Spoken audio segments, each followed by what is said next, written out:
കാണൂ പരസ്യരഹിതമായ ഏറ്റവും പുതിയ എപ്പിസോഡുകൾ. ആ കുട്ടിയോട് നീ ഇങ്ങനെ പിണക്കം കാണിക്കാൻ എന്ത് ന്യായമെന്നാ എനിക്ക് പിടികിട്ടാത്തത്. നിന്നെ അവൻ സ്നേഹിച്ചു, അതൊരു കുറ്റമാണോ? യാദൃച്ഛികമായിരുന്നു നിങ്ങളുടെ കല്യാണമെങ്കിലും നിങ്ങൾ തമ്മിൽ തന്നെയാ ചേരേണ്ടിയിരുന്നതെന്നാ എനിക്ക് തോന്നുന്നത്. ശാരികയുടെ വിവാഹം നടന്നു കിട്ടാൻ വേണ്ടിയായിരുന്നു നീ കല്യാണം കഴിച്ചതെന്നല്ലേ പറഞ്ഞത്.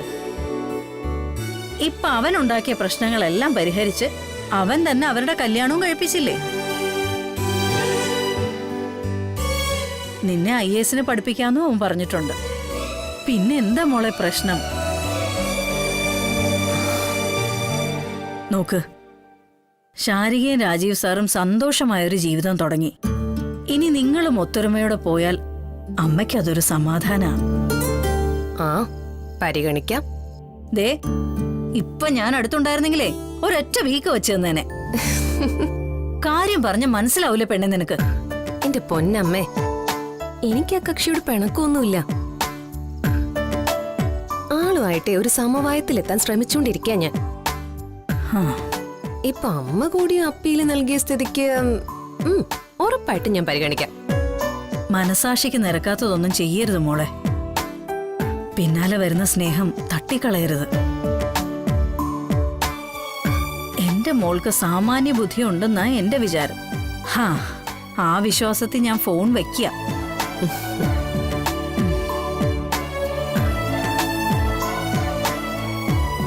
ഭഗവാനെ, ആളത്ര കുഴപ്പമൊന്നുമില്ല. എന്നാലും നമുക്കിടയുള്ള മഞ്ഞുമല എളുപ്പം കടക്കാൻ ഞാൻ നിന്നെ അനുവദിക്കില്ല മോനെ. അതല്ലേ അതിന്റെ ഒരു രസം.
അതെ, ശാരികേച്ചയെ രാജീവ് സാർ വന്ന് കൂട്ടിക്കൊണ്ടു പോയെന്ന്. അയ്യോ, അത് വലിയ കുഴപ്പമല്ലോ. ഇനിയിപ്പോ എവിടെ പോയിട്ട് ഇയാളെ ശാരികേച്ചി കണ്ടെത്തുക? ഇയാള് തമാശക്കല്ലേ? കല്യാണം കഴിഞ്ഞ പെണ്ണ് ഭർത്താവിന്റെ വീട്ടിലല്ലേ താമസിക്കണ്ടേ? ആണാ? ഞാനത് ഓർത്തില്ല. അതെ, ഇനിയിപ്പോ എന്താ പറ്റിയേ? രാജീവ് സാറ് ശാരിക വീട്ടിൽ തിരികെ കൊണ്ടുവന്ന് വെച്ചോ? അതല്ല. അപ്പൊ തിരികെ കൊണ്ട് വിട്ടില്ലേ? ഷടാ, അതെന്ത് പറ്റി? ഞാൻ ഇനി ഒരു കാര്യവും പറയില്ല മോരടെ. അതെ, എടോ, ഇയാൾക്ക് എന്തെങ്കിലും പറയാനുണ്ടെങ്കിൽ അത് തെളിച്ച് പറ. അത് ഒന്നും പറയാല്ലേ? എന്നുവെച്ചാ ഞാൻ അത് ഞാൻ പോവാ. ഞാൻ പറയാനുണ്ട്. എന്താണാവോ? അത് എന്താച്ചാ പറ. അല്ല, താങ്ക്സ്. ഇതാണ് താങ്ക്സ്. മിനിമം ഒരു ഉമ്മെങ്കിലും താടി കുട്ടി പിശാചേ. അങ്ങനിപ്പം സുഖിക്കണ്ട.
നോക്കട്ടെ.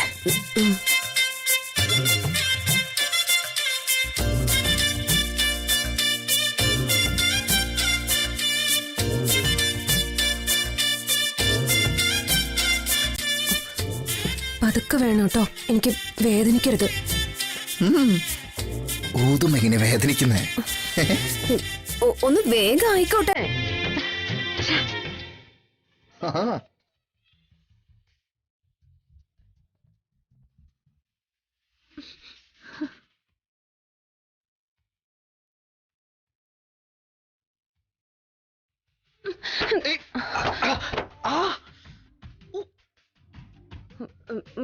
മതി മതി, ഇയാള് പോയേ. ഇയാൾ ഊതണം എന്ന് പറഞ്ഞിട്ട് ഇയാള് ഊതി എത്രയൊക്കെ മതി. അതിന് ഞാൻ ഊതിയില്ലല്ലോ. ഊതാനല്ലല്ലോ ഇയാളുടെ ഉദ്ദേശം. മതി. അല്ല കണ്ണില് കരടോ? ഇയാളാ ഇപ്പൊ കണ്ണിലെ കരടും. ഓ എന്തൊരു ജന്മാണെന്ന് നോക്കണേ. ഓ, എന്റെ ജന്മം ഒന്നും അളക്കാൻ നിൽക്കണ്ട. ഇയാള് വേണമെങ്കിൽ പോയി ഫ്രഷ് ആയിട്ട് വാ. കരടല്ലടി, ആ ഉണ്ടക്കണ്ണിൽ കരിങ്കല് വീഴും, നോക്കിക്കോ. എന്താ എന്താ എന്താ എന്താ? ഓ ഒന്നുമില്ലേ, ഇട്ടിട്ട് ഊണില്ലാന്ന് പറഞ്ഞ പോലെ ഉള്ള കരിങ്കല്ല്.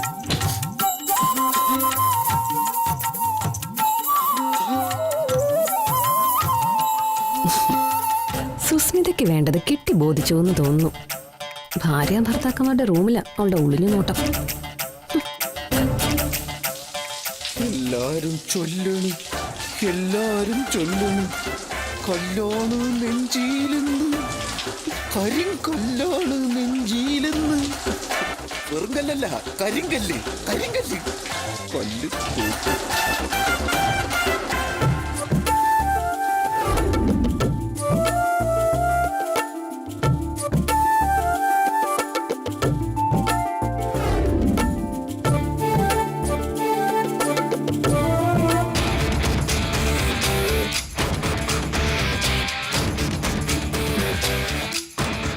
അവളെ ഇന്ന് ഞാൻ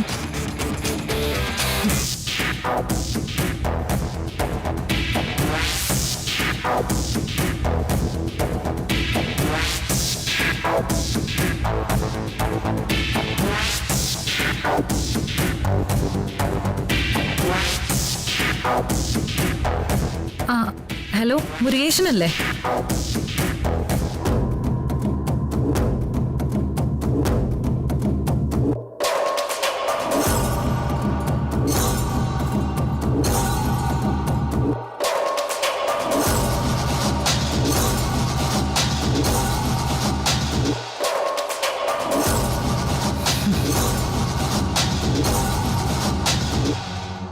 നമ്മൾ തമ്മിലുള്ള എല്ലാ ഇടപാടും ഒറ്റ തവണ കൊണ്ട് ഞാനങ്ങ് തീർപ്പാക്കുക ശാലിനി.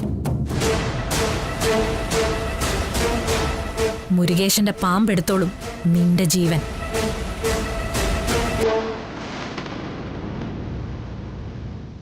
നീ ഇനി ജീവിക്കണ്ട, അതിനുള്ള അർഹത നീ നഷ്ടപ്പെടുത്തി. ചത്ത് തൊലഞ്ഞു പോ.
ഉറങ്ങാനാണോടി നിനക്ക് ശമ്പളം എണ്ണി തരുന്നത്?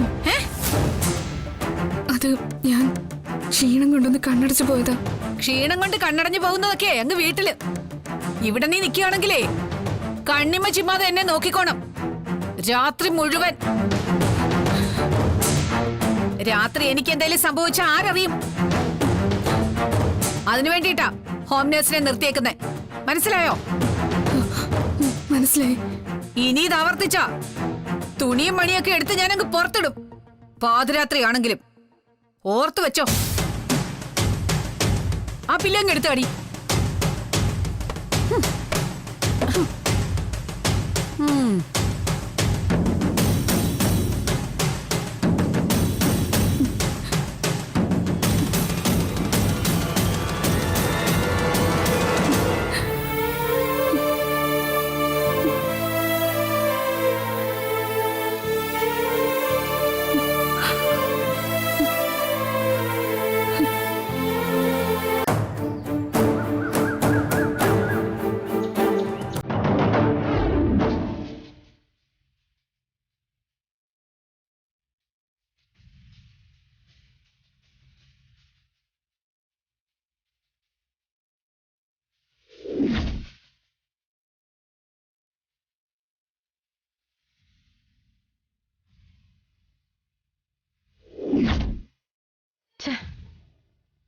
ഞാൻ ഇവിടെ നിന്ന് വെറുതെ സമയം പാഴാക്കാന്ന് തോന്നുന്നേ. ശാലിനി ജീവിച്ചിരിക്കുന്നിടത്തോളം കാലം എനിക്ക് വിഷ്ണുവേട്ടനെ കിട്ടില്ല.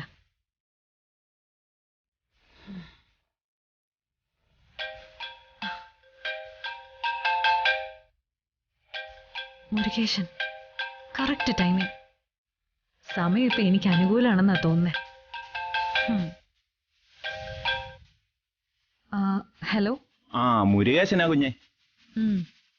ഞാനിപ്പോ സത്യാമ്മയുടെ വീടിന് പുറത്തുണ്ട്. ഞാൻ അങ്ങോട്ട് കയറി വരട്ടെ? ആ, വന്നോ. ഹാളിലിരുന്ന് ചായയൊക്കെ കുടിച്ച് നമുക്ക് വിഷയം വിശദമായിട്ടങ്ങ് ചർച്ച ചെയ്യാം. എന്താ? ആ, ആയിക്കോട്ടെ കുഞ്ഞെ. ഹലോ. ആ,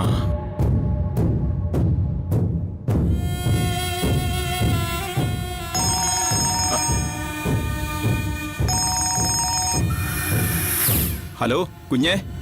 എടോ വിവരദോഷി, താൻ ഇത് എന്തിനുള്ള പുറപ്പാടാ? കുഞ്ഞല്ലേ പറഞ്ഞ കയറി വരാൻ? കയറി വരാൻ പറഞ്ഞ ഉടനെ കയറി വരിക? തന്റെ തലയിൽ എന്താടോ നീലാവട്ടമാണോ? ഞാനിപ്പോ എന്താ ചെയ്യേണ്ടത് കുഞ്ഞെ? ദേ, ഇയാള് ഗേറ്റിന് വെളിയിലോട്ട് ഇറങ്ങി നിൽക്ക്, ഞാൻ അങ്ങോട്ട് വരാം. ഓ, മണ്ടൻ.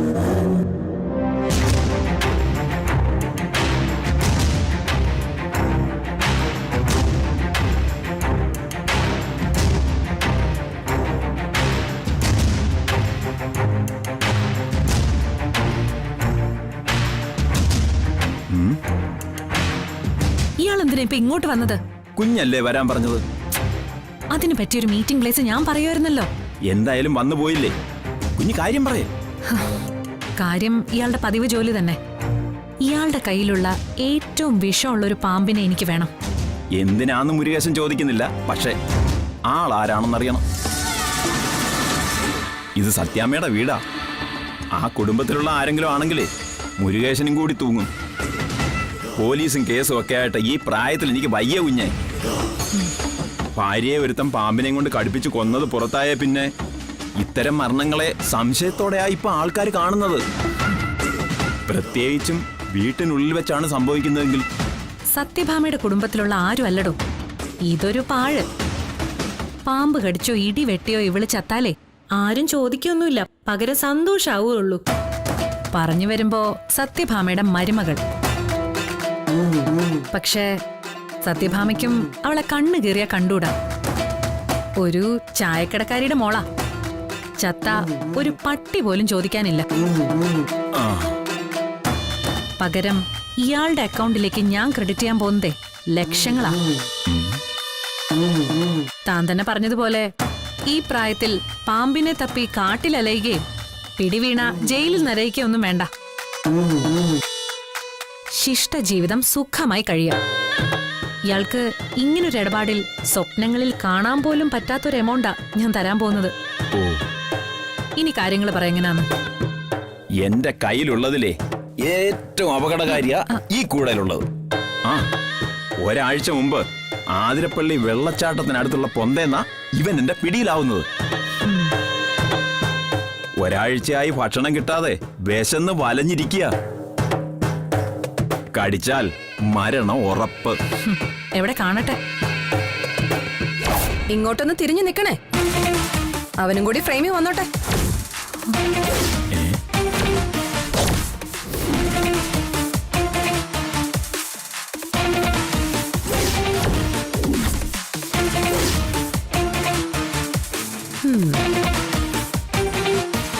ഇത് ധാരാളം മതി. രണ്ടിനും ജയിലിൽ സുഖവാസത്തിന്.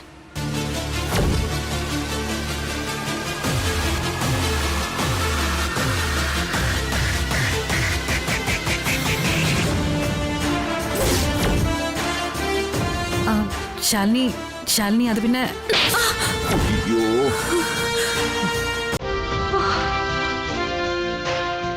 ഞാനൊന്ന് പറഞ്ഞോട്ടെ. അല്ലല്ലേ ശാലിനി, ഇതൊരു സാമ്പിൾ വെടിക്കട്ടാ. ഇനി വീട്ടിലോട്ട് കയറിട്ട് നിന്റെ ഭാമാൻറ്റിയുടെ വക വേറെയുണ്ട്.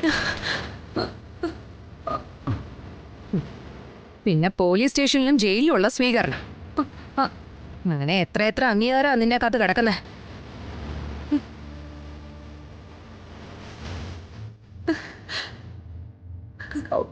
ഞാൻ പിന്നെ ഇയാളുടെ കാര്യം, ഇയാള് മിക്കവാറും അവിടെ കിടന്ന് തന്നെ ചാവും.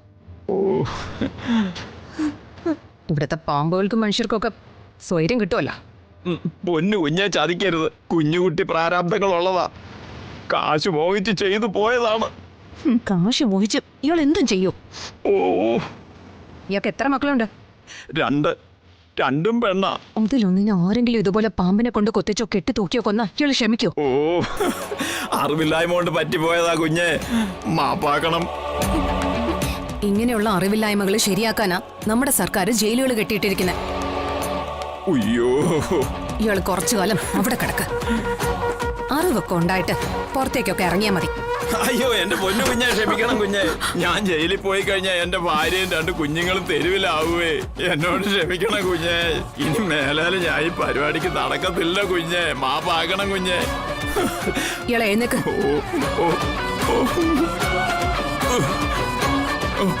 പൊറുക്കണം കുഞ്ഞെ. എന്ന് പ്രായച്ചിത്തം വേണേലും ഞാൻ ചെയ്യാം. ഇയാൾ എന്തും ചെയ്യോ? ഓ, എന്തും. എന്നാ മേലാൽ ഈ പണിക്ക് ഇറങ്ങരുത്. ഇനി ഇയാൾ ഈ തൊഴിൽ തുടരുന്നെന്ന് ഞാൻ അറിഞ്ഞ പിന്നെ പുറം ലോകം കാണില്ല ഇയാള്. അയ്യോ, ഇല്ലില്ല, ഇന്നത്തോടെ ഞാൻ നിർത്തി. ഉറപ്പ്. മാന്യമായി തൊഴിലെടുത്ത് ജീവിച്ചോണം. ജീവൻ കൊടുക്കാൻ കഴിയുന്നവർക്കേ ജീവൻ എടുക്കാനുള്ള അവകാശമുള്ളൂ. മാപ്പർഹിക്കാത്ത കുറ്റം അയാൾ ചെയ്തത്. ഇയാളോട് ഞാൻ ക്ഷമിച്ചു വിടുന്നതേ ആ 2 പെൺകുഞ്ഞുങ്ങളെ ഓർത്ത് മാത്രമാ. അവരെ താനായിട്ട് തന്നെ അനാഥരാക്കരുത്. ഇല്ല കുഞ്ഞെ, ഇനിയില്ല, നിർത്തി. എന്നാ പോ. നന്ദിയുണ്ട് കുഞ്ഞെ, മറക്കില്ല. അയ്യോ, എന്റെ കൂടാ.